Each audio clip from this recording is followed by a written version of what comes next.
Hello, my friends. My name is Russell Wright from networkempire.com and themezoom.com.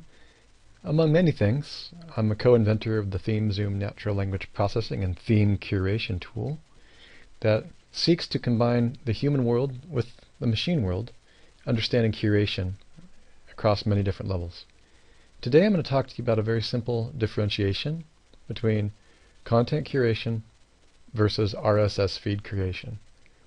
And these are the two curation methods that the layman doesn't understand the difference between, and therefore becomes confused when reading books like Curation Nation versus The Cult of the Amateur, two of the contradictory positions held in the realm of content curation, which is my area of expertise when it comes to RSS feeds combined with machine keyword research and specifically theme clustering.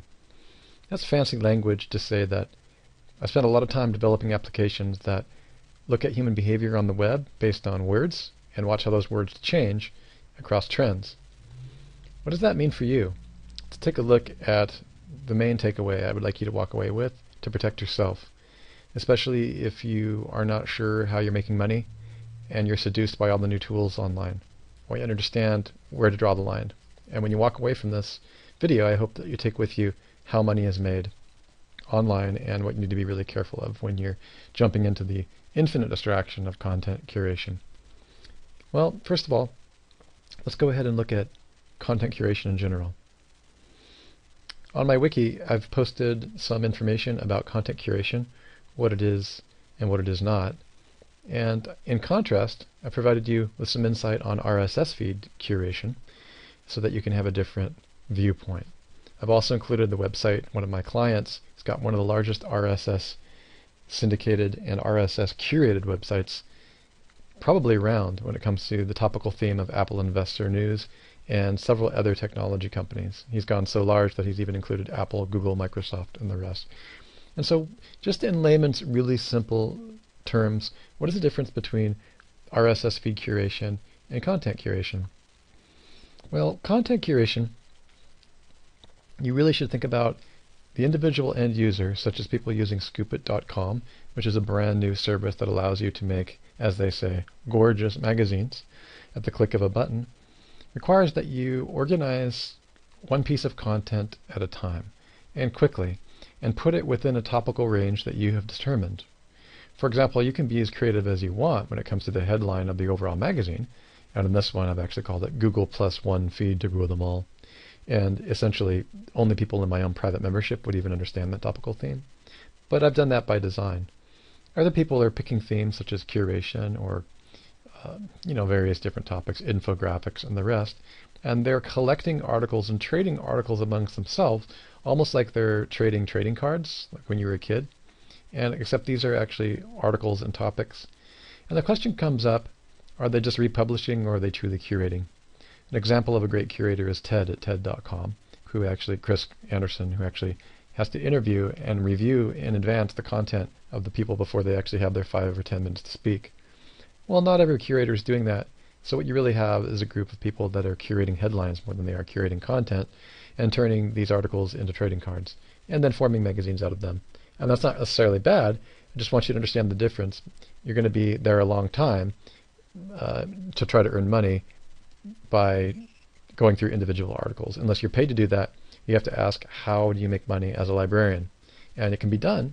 Just keep in mind that Chris Anderson at TED.com gets huge amounts of money to invite people into TED and to generate revenue because he's funded by BMW. RSS feed curation is a different model altogether. You have to be highly technical, and the person that runs Apple Investor News is a journalist of 30 years who he's still curating, but he's curating entire feeds. So if we actually go to the site and look at it, you'll see that this site is still used by, a lot of people. And the way that it's organized is essentially into categories. And rather than curating one article at a time, like we talked about in Scoopit, what's actually going on is the source of the feeds becomes more important than each individual article.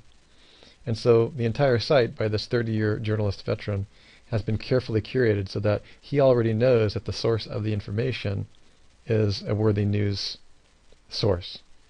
and he's carefully tailored the entire source of the feed so that when it displays on the site, he already knows that no matter what the article is, what he's bringing in is coming from valid sources. Okay. Now his model, his revenue model in this is ads. For example, this company VectorVest is paying my friend and actually a client a certain amount of money every month to place his ads on this site. So it's a CPA or paid advertising model. Okay, so that explains a little bit about RSS feeds, but some of you are going to be looking at me with a blank stare because you won't really understand what RSS feeds actually do. And in order to explain them, an RSS feed is simply something that can be created. The best way to describe it to you is to go over to Yahoo Pipes. Okay, RSS feed is a link that you find somewhere in the blog. If you've got a blog, for example, my blog is theme-zoom.com, and I can find a feed automatically attached to a blog, and any blog that you might have will have an RSS feed. So you can just go to yourblog.com, and generally you can do /RSS or /feed, and that feed will automatically be there. Okay, and you can just pull that feed, and literally you can put it into services like FeedBurner, and it will actually burn the feed for you. You can also right-click on, you go right here in your blog, wherever it's listed, and then you've got your feed. And you can go to places like Yahoo Pipes and include them in, and mix any number of feeds together and pull them out into a singular feed. We call this the one feed process in the ThemeZoom Curation or curationprofits.com course and other things that we offer. We also create technologies that do this a little bit more effectively. But the point that I want you to know is that feeds are a part of a news service. So if somebody came and borrowed my feed from my website, any article that I ever published would be automatically listed on this feed, and they could borrow, quote unquote, my news stories and republish them if they wanted. In the past, that was called aggregation. But done properly, aggregator sites, the myth is that aggregation is just completely 100% machine, RSS aggregation, and that's nonsense. The skill required to choose the feeds of the site that a professional investor may want to read is a skill set. And there's a 30-year veteran person who is an investor, a 30-year veteran and researcher and journalist in the field of technology who put this together, but he does not read individual articles. And if he does it for his pleasure, but he does not make sure that each individual article is checked out for the site. Why? Because he doesn't have to, because he's checked out the feed at their root. For example, if he borrowed my feed, he knows that all of my content is decent, so he would pull my feed knowing it was from Russell Wright. So in a sense, curating feeds is curating the curator. In a sense, curating RSS is knowing the source of the professional organization that produces the feed and selecting carefully before you aggregate. Now, obviously, the expensive part is building a platform like this. As a consultant and a supervisor on some of the projects that's happening for this, of course, clients that we have do this type of stuff. Now, this is not a site that has rich content. It doesn't look pretty, but it's a real-time news aggregation site for people in this industry who just know which headlines. So in a sense, he's headline curating. And for the most part, people that are interested in certain topics, they may read certain articles, but as they're trading cards around scoopit.com, what's really happening is you're really headline curating. And headlines are what really create attraction for almost anything. They allow us at a glance to determine the authenticity, the interest, and the intrigue behind a particular topic or theme. And headlines are really what it's all about. And you have to really read the entire article to understand what it is that you're actually curating. So, Chris Anderson at TED.com, who is called the curator of TED. In some way, Chris Anderson started this whole craze because essentially you can see right on the TED blog that it says Chris Anderson, curator. So if you ever, for the beginners and fledgling curators in the world, you can see that this is a real title. This is a title for a multi-million-dollar organization funded by BMW. But my main point always to students who are working at home, as every work-at-home mom and dad begin to call themselves a curator, as there's a mad gold rush to this topic or theme, is that remember it's closely related to content marketing. And Chris Anderson is a true curator in the sense that each one, and he's even really headlining too, he drills into every author's core concept to determine what their, in a nutshell, topic or theme is about. And if there's one power idea that is interesting to the whole world, he'll extract that right out of there, and that'll become the headline. And then he'll curate that. He doesn't have to understand everything about Martin or any of the other hundreds, now to be thousands of people that visit TED. He just has to understand that they've come across one powerful idea that will be intriguing. And like a trading card, he publishes them to TED, and they have about 10 minutes to speak about their entire life work. And that's a kind of condensed curation process. And that's what you call content curation. And he has video, so he's really got a video process curation. So we should not confuse the difference between content curation and RSS curation. And we've talked a little bit about headline curation. Okay, and that's about all that we really need to do. My main thing as a student, as a communicator for my students and members, and we have a few hundred members that's part of the Theme Zoom community, is that as a technologist that understands web rings and understands how the money flows through the web and how money is made, I just want you to walk away with one thing. Remember, there's different kinds of curations. There's technology and there's content, and as I was going to say, I haven't even gotten into theme curation, which is what our technology allows you to do. What is the golden frame? He who owns the context wins. Okay, where is your website?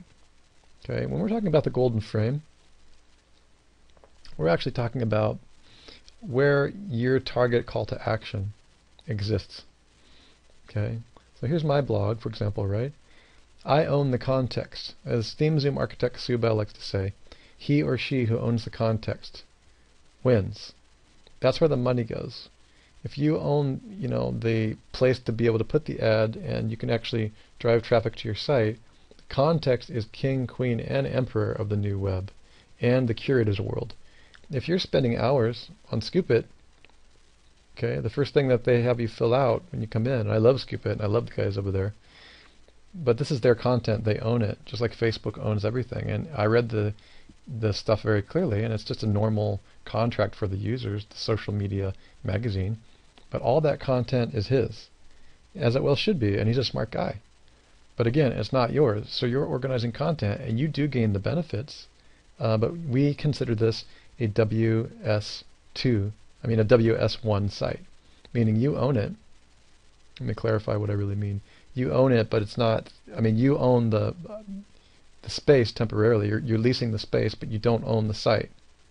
Okay, so this is why we only suggest that you stick with your content that's recurated on your own on your own platform to third-party sites. I will very rarely curate things that other people own, and some people tell me that that's not in the spirit of curation. And I beg to differ. It's a better process. So the first thing that you want to do if you're going to curate real-time news is curate it first to your own platform. Okay, and I break that rule sometimes when I'm using one of my Scoop.it magazines as a storage container, which is all that it is.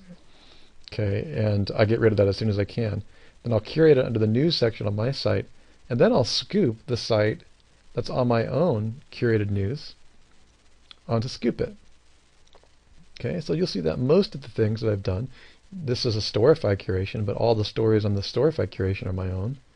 Okay, so what you really want to do is make sure that the properties that you have your own context, your own golden frame, okay, within your web rings 1, 2, and 3. I'm going to go ahead and show you the web rings here. Now we're still working on this, but this is your bullseye.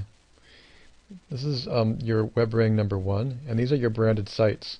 Scoop.it is not a branded site. Scoop.it falls out here on your web ring social arena. Okay, so that means that you do not own the platforms and you cannot frame it. Okay, and that's important for you to understand that you can still brand it, but you don't really have any call to actions. Okay, so these are your primary social rings, but you really don't have any ability to create a golden frame. Because, for example, on my Scoop.it page, obviously I can't put any real call to actions on the side of the frame. I don't own it. Okay, but you can. He does allow you to put links directly in your articles. But if you've scooped your own stories from your own primary content, when people come to these, rather than going to other people's golden frame websites, they go to your own. You've done everything that you're doing. You've just added one more step, which is real-time news coverage syndicated to your own site, and then secondarily scooped here. You'll see that Robin Good and other curators do that as well. If you go to real-time news media and the stuff, okay? So that's really what I want you to understand. And that way you can start thinking more intelligently about what you're doing long term, because that way you can start controlling your own feeds. And even if you're not generating a giant feed network like Apple Investor News around your topic or theme, at least you're keeping track of all your feeds. Because as you begin to build your online empire, which just happens naturally over time, you'll be able to generate your own feeds and have people draw on your news feeds so that they're clicking through to your site rather than having to buy advertising from Apple Investor News. Okay, so you have to be really careful. Are you in the monetization model? You're getting paid, in other words, you're going to have to pay for advertising, or is all the traffic coming to your site because you're organizing the information and the knowledge very, very well on your site? Okay, so hopefully that makes sense. I'm going to leave it at that. But that was a quick discussion, a very superficial discussion, if you will, on the different business model between the difference between content curation and RSS feed curation and your golden frame. What I want is your online business success. And if you're a work-at-home technical social media person or a struggling SEO, a lot of SEOs who are just trying to have their one-man show are really struggling now because of all these things coming in. Or even if you're a wannabe curator, keep in mind that you've got to understand the technical differences between your golden frame, and you really ultimately want one feed to rule them all, driving everybody to your own website empire. Okay? You need to be absolutely clear each step of every day where you're publishing within your web ring system. And you need to know how that web ring is set up so that you're not wasting your time building somebody else's empire. And all of my friends at Storify.com and Scoopit.com and all these guys know that. They want your success as well. But don't be wasting your time playing around with trading cards when you can be building your own solid golden frame. Russell Wright from CurationProfits.com, NetworkEmpire.com. I look forward to seeing you on the inside.